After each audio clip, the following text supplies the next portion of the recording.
Hey friends, welcome back to the channel. You got yellow jackets, you need to get rid of them. Here's your trap. I'll put it down in the description down below. Look at this, there's probably a solid dozen. And inside the trap, I'm gonna say it's full. And the only reason, I know there's like 1.5 inches at the top, but the way this works is there's a little piece inside that's shaped kind of like a cone. Actually, you can see the very top of the cone right in there. And the yellow jackets go up these holes in the very, very bottom. Maybe we can see one going in. See those little holes there?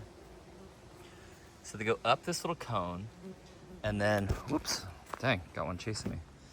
Up the little cone, they go through that little hole in the top. They can't find their way back down and they end up dying in there. But this thing is fantastic. I've got about 4 of them on my property right now. This is the amount of yellow jackets I've gotten from one summer. So I put one of the packets in it, pheromones, I think it's called.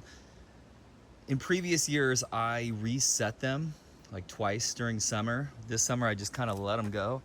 And you can see it just keeps getting more and more full. I got another one over here and I'm trying to play around with some of the locations. This one is full as well. Let's see, can you still see the little hole at the top? I don't even know, it might be totally plugged up. There's just so many of them. But there's something to the location. So if you get these and you're not having luck catching yellow jackets, try moving the traps and see what that does. This one and this one here have certain times of the day that they get sun, and I think that's part of it. You can see right now this one's in the sun. Maybe it makes the pheromone pack like activate more or whatever, but gets a lot of activity, especially when there is sun. But here's what's tricky. So that one does well. And then look at this one over here.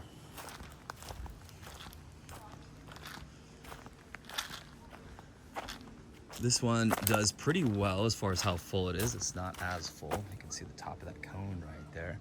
But there's no yellow jackets over here. It's in the sun. It's only 30 feet away from that other one. I don't know, maybe we're closer to the hive or something like that.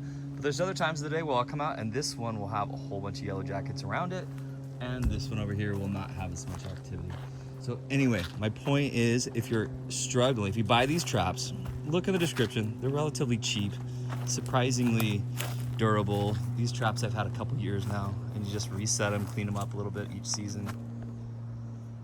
But my point is, I guess that I was trying to make is, if you're not having luck, move them. And instead of trying to like think it through and go like, okay, which one gets more sun and less sun?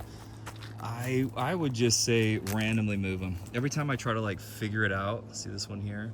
Every time I try to figure it out, I end up, the results are not what I thought they would be. Got one more up here.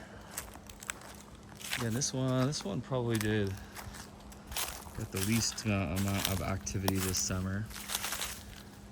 And maybe the way the sun goes, maybe it gets a little bit less sunlight. It's just hard to tell. These trees seem to attract them.